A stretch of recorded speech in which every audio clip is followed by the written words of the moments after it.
The Lunaverse 2, Sargent host by Arrow Blookwise, Chapter 2, A Matter of Trust. Phew! To all of you, I started early the next morning. The first glimmers of dawn began to creep over Ponyville. Along the outskirts, farmers were already setting about to start their daily chores. Owners were making ponies were still standing in the yard outside the fort of Luna. Cheerilee inhaled deeply as she raised her bugle, only to be cut short by the sudden opening of the front door. And the azure "Ha!" shouted Trixie, standing proudly victorious. Sir, I too. Cheerilee yawned and far away, bushy-tailed. Ooh, is there any doubt? With an air of smug assurance that was barely even a question. Yes, she seemed to pause anyways, waiting for confirmation. The only response he received, however, was Cheerilee's flat stare. But seriously, why pick on me? What if Raindrop sleeps in again? As Trixie stepped off her porch, magically closing the front door behind her, Cheerilee merely shrugged. Every pony makes mistakes. When it comes to Raindrops, he barely makes doubly up for it. Besides, on my way here, I already passed her heading out to practice field to get an early start. All right, fine, Trixie cried. But what about Lyra? She's just as lazy as me, if not more so. Oh, I don't have to worry about Lyra. An old mutual friend has that situation well in hoof. Lyra's heartstrings sputtered and coughed as she found herself soaking wet in bed. Don't you dare! Not gonna make it! Bonbon, what was that for? Bug is still in hoof. Her cream-coated mare friend smiled with an expression equal parts warmth and sternness. I tried getting you at the nice leg, but you weren't having it. Couldn't you have given me just 5 more minutes? I was just about to storm the evil Baron Von Griffin-sized mountaintop fortress, astride his own awesome fears of Jabberwocky, once I changed you most infinitely crafted melody in forget the rest. But now I'll never know how the dream ends. Saving the kingdom, getting the girl, living happily ever after, no doubt. Bonbon droned. Besides, I already gave you 5 more minutes 3 times over. Any longer, you'll be late. As it is, you're going to have to eat your breakfast on the way. Oh, come on, sweetie drops. Well, seductive bedroom eyes, Lyra added. We could always call in sick and get our own personal trainer. That's if I just let you slack off like that. Aren't you supposed to be on my side? That's why I want you to get out there training your all the way back to the sun. Or did you forget how she held me and my sister hostage? Hey, no fair play in the guilt card. More, Lyra, and this is both. Now, I want my brave knight of the realm out there so we can get our happy meal, declared Cheerilee as he paced in front of the other 5 lined-up mares. When we started this training regimen, we thought it would be enough to just improve our physical fitness. After yesterday's atrocious performance, however, turning sharply on the spot, Cheerilee silenced any further complaints with an unyielding school teacher's glare. As I was saying, it's become clear that what we really need to be working on is work. So today, we're going to exercise. Any questions? There was a pause in which no pony seemed to be quite sure what to do. Millennially, Carrot Top raised a single hoof, waiting patiently for. So, why exactly did you bring us the sweet Applebeakers? I should think that's obvious. Applejack has gracefully agreed to loan us. However, we will be taking it in turns. Please, short lengths of rope. So, like a six-legged race or something, then? Asked Trixie. That doesn't sound too hard. Cheerilee smiled. Well, sort of. It might have been a smirk or a sly grin. It was not in any way something that any pony else found. Well then, if you're so confident, we'll just have to make it a little more challenging, won't we? Carrot under the circumstances, roared a hurl as he approached it and shouted, Jump! It seemed a cry of pain echoed behind. Cheerilee's extra challenge had been that unlike a traditional six-legged race, they were all running tail to tail. Didn't seem like, but Cheerilee had dismissed any complaint, insisting it was more about practicing timing and cooperation. Unfortunately, Carrot Top had screwed up again, as evident by a painfully dazed Trixie who was rubbing her jaw. Sorry. Sorry, she grimaced. Eyes still spinning, Trixie hissed back, Save the apologies for later, before great and powerful Trixie. It's not a competition, trolled Raindrops. Myra frowned. You're dead last. If you last. Not much to chance of either of us moving up the ranks, so I don't see any less of a point making any fuss about it. Don't you get it? That's exactly why you and I should go all out for our run together. Just imagine the look on every pony's face when the two of us beat even Dissy and Cheerilee's pair time. Raindrops cocked an eyebrow. All right, I'll humor you. How do you plan to pull that off? Ladder and Raindrops stood at the starting line as Cheerilee fizzed tying their hind hooves together. Stepping back, she ready her stopwatch. Okay, girls, on your mic, get set, go! Instead of immediately setting off at a gallop, Lyra reared up, leaning towards entirely across Raindrops, and wrapped her forehooves around her partner's neck. This was the brilliance of Lyra's scheme. In Cheerilee's rules had no prohibition against flying, probably because the awkward positioning would have made it nearly impossible unless both racers were Pegasi. But fortunately, neither Ditsy or Raindrops considered trying on their own paired run.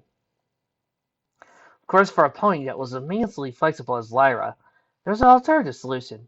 By simply taking a reverse piggyback stance and then letting her partner handle the rest. Granted, Raindrops was neither a particularly fast or agile flyer, but she could still outpace any landbound pony, especially those clumsy, fumbly to run tail to tail. Crossing the finish line in record time, Lyra was grinning ear to ear. Even Raindrops' stern expression betrayed a hint of smug satisfaction. Hey! Cried Trixie. You can't do that. It's cheating. No, it's not, retorted Lyra. You're just jealous because you as if. Just looking at you contort yourself like that gives me a hernia. But only makes it doubly unfair. Nuh-uh, natural. So it's the time of irritated Cheerilee. Yeah, it's a Trixie fumed as Lyra grinned in victorious triumph. However, Cheerilee had to flip directions for half the course. Since Raindrops never flew backwards, I your time by double. Now it's Trixie's turn to be smug. It's like, me and Raindrops don't get to take the first place anymore. But even with the penalty, we still beat all our other times by a wide margin. That's gotta bring up our overall average. Cheerilee mused as she tallied her score sheet. Let's see. Did she still change himself off as are in order for Raindrops? Looks like you just managed to beat out Carrot Top for 4th place. Unfortunately, Lyra, you're still in 6th. He was standing a painfully throbbing snout. You did that on purpose! Qui moi? Trixie replied. Never. It's not my fault. Directions. The pace is forward, then turn right and take 3 more steps. No, I said to turn left. You mumbled most of it. When I asked if you said left, I meant that left was the right direction. You should have said it was correct. Using the word right in that context only makes things more confusing. Ce n'est pas un problème en français. Take 6 more steps, then turn right for 7 more paces, then left for another 15. Right. No. Left. Right. You're doing this on purpose. Carrot Farmer was standing atop a rocky outcropping, studying a cloud, and even further below was a log drop down to the hard, unyielding ground. And then, I mean, Goddess, you absolutely should dispel Lex. Oh, come on! Called out Lyra. Of course, I'm sure. Besides, already taken their turn, so you've seen it work for yourself. Maybe, but are you really sure you have enough magic to cast it 4 times in a row, like it tomorrow? Just to be safe. I've been casting this spell for years. Every time I visit my Sorrel Mom up in Cloudsdale, I'll be the first to know if it's perfectly safe. And even if something did go wrong, I'll just catch you with my magic. Unless you're too tired out. Hey, it's not like I'm Trixie. I heard that! Snapped the other unicorn. Lara grinned. Listen, just try to lighten the mood. Although, even if you might be the best illusionist in all of Equestria, we both know my magic has more physical oomph. Physical oomph? Trixie fumed. Well, at least I'm no brute who weighs 7 pounds of force, levitating a 5-pound melon! Maybe so, but I can levitate nearly half a dozen of them all at the same time, no sweat, retorted Lyra smugly. So clearly I've got plenty of magical poundage to spare. Oh, you certainly got poundage to spare, all right. In more ways than one. Probably from eating all those melons yourself! You're the one to talk, Miss Sweet-Tooth. Coming from somebody who lives in a candy shop. Besides, at least I maintain a regular exercise routine, like a certain pony who sleeps in until noon every day. Not every day. Besides, me and Bonbon get plenty of our own special exercise every night. Believe me, I know. Half the town knows with how loud the two of you get when you... Gah! Now you're going to make me actually think about it. Ew! Oh, stop being such a prude. You're just jealous because you're still a Hooves! Shouted Carrot Top, still atop the cliff. Listen to the two of you. We're supposed to be friends. We're all supposed to be friends. But it's been a long morning, and I think we're all just tired and on edge. It's getting close to noon anyway. So how about I just walk back down there? We can all relax and sorrow by Cheerilee's magenta, colorless green eyes staring directly into her. Most of all, at ears, Carrot Top found herself as her hooves failed to find perch. A very long scream. I wonder how a single pony could hold that much air in her lungs. Carrot Top's eyes were clenched so tight she as her breath finally abated, however, she peeked through one eye to find Ditsy's off-kilter gaze meeting her own with a reassuring smile.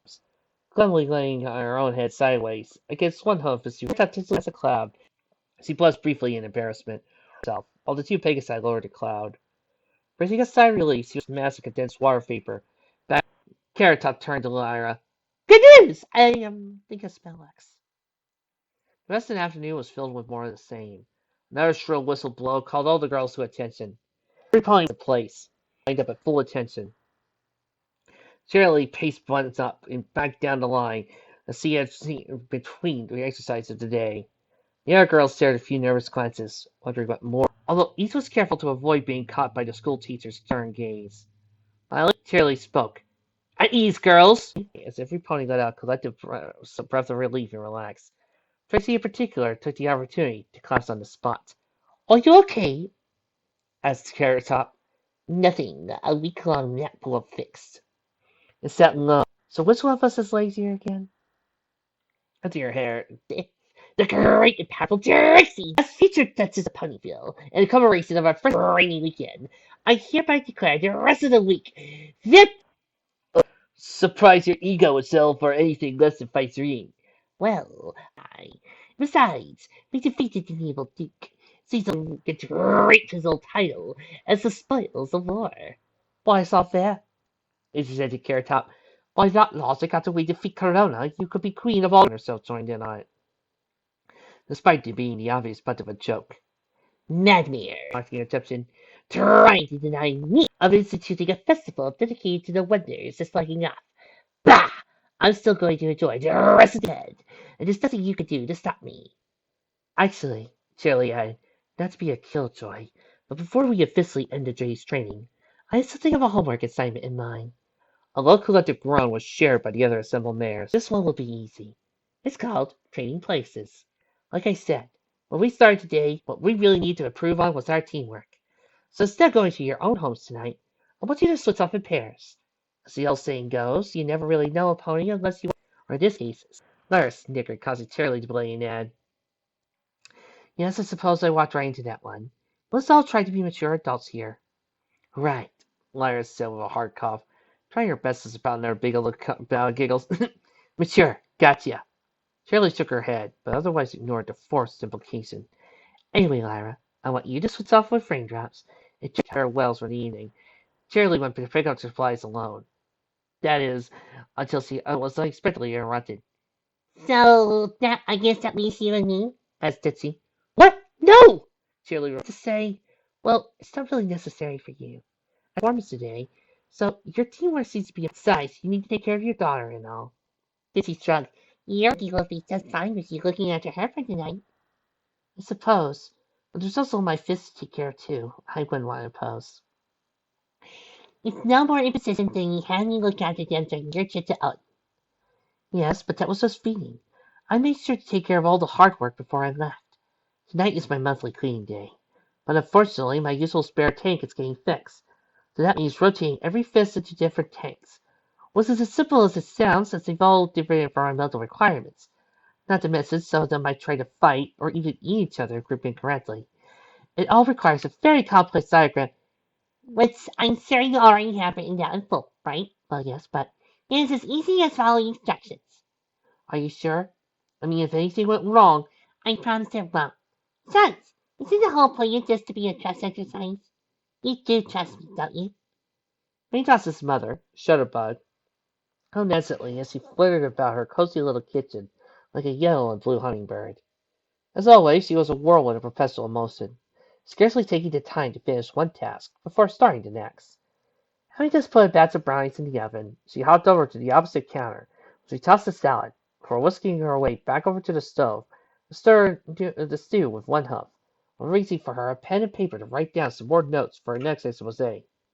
Hearing a knock on the front door coming from the living room, she was just about to check and see who might be calling at this hour before she heard her son.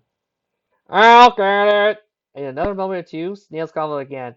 Mom, it's Miss Heartstrings, and she says she's staying to dinner with us. As she dropped some more butter into the cream corn, Shellbug poked her head out of the kitchen doorway. Always a pleasure to have one of Raindrop's friends over. Just give me a few minutes to add some extra food to tonight's menu. No need for that. Raindrops is having dinner over at my place, so I'll just... Oh, sorry, I must have misheard. I thought Snails said you were the one who was eating with us. I am. See, it's like... So, my daughter is eating with you and Bonbon then? No, Raindrops is eating with Bonbon, and I mean, here. It's all part of this crazy... Oh, dear. You and Bonbon are having a lovers' spat, are you? What? No, nothing like that. If you let me finish, it's perfectly okay to admit these kind of things. I mean, even Dewey and myself had our fair share of spats back when we were young and impetuous. We all do, actually. But these things pass in time. Why, I bet you and Bonbon will have everything patched up by time. Bonbon and me aren't fighting. I was just trying to explain to Cheerilee. Cheerilee, is she here too? Or with Bonbon and Raindrop? I'll clarify. Well, I guess he's probably spending the night at Ditsy's place. Though, so Dickie and her mom are the ones fighting then. She's normally such a sweet little girl. But I guess she is getting to the age where all young bears are getting that more moody. I still remember how hard it was to, well, adult to the other in youthful curiosity. Know what? All right, things were officially getting out of hoof now. Lyra could almost hear the tiny little Trixie left in the back of her head. Not so funny, is it? Well, the shoe is on the other hoof. Just handled with, well, not with herself in any way involved, that was for sure. Lyra just needed to try steering the conversation back on track. No, that's not what's going on either. Besides, I don't even think Dinky is quite that old yet. I mean, she doesn't even have her cutie mark yet, and unfortunately, the young colt seemed entirely deterred. Hey, I'm older than Dinky. I got my calculation, the boy's mother answered. I suppose you are getting old enough. Oh, how time flies. I can see the thing. I can hold one hoof. What do you think? Standing in the doorway, silently cursing the mess, strained her neck to peer inside the cramped living room. As if this embarrassing enough, she confirmed that indeed old warm reclining armchair this whole time. The yellow-maned Pegasus stallion leaned in when it says pipe down. Then as pace began. You see, son, we're in a marital very much. Nope. I had already had that had been awkward enough. She was not, absolutely not, going to do his second time. Desperate times call for desperate measures. So a flash of cold light from her horn, the whole room fell silent. The other three ponies looked around in confusion. Mouse soon down, finally giving Lyra a chance to speak uninterrupted. Sorry about that, but I really need to finish explaining. As part of our hero training, we should all trade places for the evening. Thus to, well, Dolly tears his hoofsteps and such. So, I'm spending the night here. Raindrops is sleeping over at my place. Carrot Top is staying at the representative's residence. Cheerilee and Ditsy probably traded too. No ponies fighting over each other, and most importantly, no pony, I repeat, no pony is going to the first, well, you know what. So as he will speak, Snails looked from his father to his mother, then Lyra. Right, sorry, an aide to punch bowl or something. Give you 3 times to discuss all that private family stuff. Privately! Everything's... But barely had time to turn around before Starbug called after her. Nonsense. If you and my daughter are trading places for tonight, then makes you family. No daughter of mine is even a temporary one's going to eat out alone when there's a hot meal waiting for her here. Our home is your home. The third, my little, that is, my little snugglebug. If you don't mind, your father and wait till tomorrow to have that. Sure thing, Mom. Replied energetically before hesitantly adding. But, well, I still like it when you call me your little snugglebug, no matter how big I get. Well, Starbug seemed speechless, holding a hoof over her heart. Before that's the potatoes burning. As the elder man ran back to the kitchen, Snails tugged at Lyra. Well, come on, you're heard, Mom. It's almost dinner time. You can help me set the table. Yeah, sure thing, kiddo. Oh, and sorry about all that. I was your age once too. I can remember how frustrating it seemed having to wait to have things explained. No hard feelings, he said, smiling. I bet it has those bugs. Guess you're a smarter kid than I, Lara blinked. Miss Lucy really just heard what she thought she had. Wait, what books read Dretsky said and where now? Karen in the foyer at Trixie's house, not really knowing what she should do. Going to the main office to see if Trixie had any books or magazines she could read. But she already felt guilty afraid for dinner, and didn't want to further invade the other mayor's privacy. Not to mention, as the official representative of the Night Court, Trixie could have who knows what kind of classified government documents in there, which could get them both in serious trouble if Carrot Top went ranging around carelessly. It was still far too early to go to bed. A bath, maybe? Yes. Carrot Top was supposed that would be a problem. Once they out of Maine after a hard day, it was always solved. Carrot Top began to slowly making her way upstairs, cautiously, not to make any noise in case of course, she stopped to give herself a smack. Get the holy bucket up, creepy to the night. You're a house guest. I'll be a house guest when the owner's away, so I'm more of a house sitter or something. By the way, it's not like Trixie would be this. Beside the point. Fortunately, now she thought about it, instead of calming her anxieties, nothing to worry about. Oh, I hope she doesn't make too much of a mess. No, and so am I. I just need to stop worrying about nothing. Only crazy puppies do that. Now, normal Pacey reserved her trick to the own self-admonishment. She points to Trixie for some reason. Maybe one of the previous representatives put the curse on it. Maybe it was a Coral trying to get revenge. Carrot Top had to stop short and shake her head at that. No, now you're just being silly, Carrot Top. Besides, Trixie's been egocentric, self-absorbed sort of since the day you met her. She probably just likes hearing the sound of her own voice. You shouldn't be so judgmental. Everybody's entitled to their own eccentricities after all. Oh, and then I already tell you to stop talking to myself. Yeah, last spoken thought caused Carrot Top to laugh to her. Unless that was definitely just her nerves. She felt bad. Entering a small room, taking her home until she was sure the temperature was just right. She looked around to see what she had to work with. That was when she noticed the real horror. All that read, all in one, Cotton Mane Shampoo. As she mouthed the word silently. Then a second time, barely more than an incoherent mutter. All in one. Over and over again. All in one. Until it became almost like a chant. All in one. With each repetition, she only grew louder and louder. More intense until she was shouting at the top of her lungs. All in one! All in one! As long as she expected Trixie to splurge to the best of the line products, but all in one. Is Trixie really such a lazy cheapskate? She can't be at least bothered to have separate made and code formulas? I could make do with a preference and afterwash, but wait, conditioner? Where's the conditioner? Moon and stars above. What kind of uncivilized heathen doesn't have conditioner? Dixie sighed and mixed her contented exhaustion. She really hadn't been kidding about how much effort it took getting everything cleaned without a spare tank. Although it did briefly make Ditsy wonder for a moment why a man like Cheerilee, who was so normally good and stayed prepared, hadn't rented an extra tank. Then again, every pony could be a little forgetful from time to time. It's not like Ditsy herself had thought to do so either until afterwards. Who knows? Maybe Cheerilee intentionally made up a rotation diagram. This is some kind of personal challenge. Checking the decorative wall clock, resembling a smiling fist with its fins flapping to each tick, she yawned at how late it was getting. Or, she hadn't realized how long this project would take when she started, or else she would have eaten dinner first. Unfortunately, she would sleep on a full stomach. She'd be half up the night if she ate anything now. So, no matter how much a rebellious stomach might complain, she just need to call the chef for it in the morning. Making her way to Shirley's bedroom, tried. It wasn't locked, as the knob turned just fine, but something seemed to be rather blocking it. Dizzy almost considered sleeping on the couch back in the living room instead, but only out of curiosity. Not to mention the thought of all those dozens of barriers throughout the night was a tad creepy, so he decided to try one last push with 3 hard shoves, the last of which seemed to lean for extra thrust. Finally, the door yielded enough for Dizzy to squeeze her way in, only to be immediately trapped in darkness. Reaching back out of the hall, Dizzy finally grabbed the firebolt. Looking about the shadows, she saw contents of the town's library scattered about.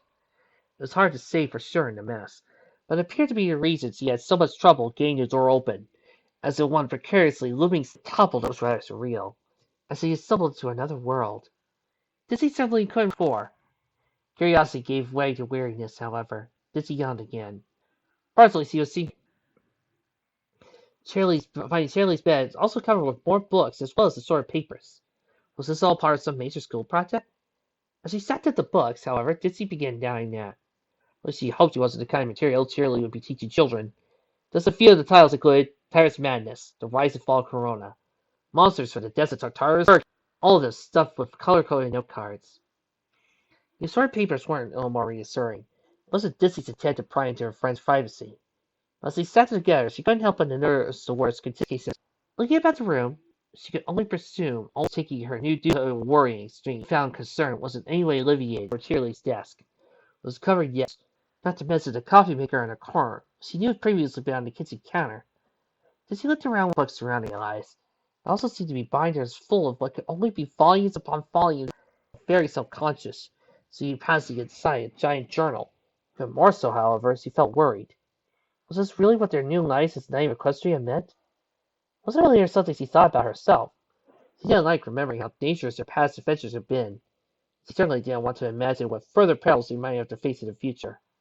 Staring all around, anything the opposite. Was her friend worrying too much? Or was Ditsy herself not worrying enough? Something she probably should have left until morning to discuss the matter with Jed. He picked up one of the note binders and began reading.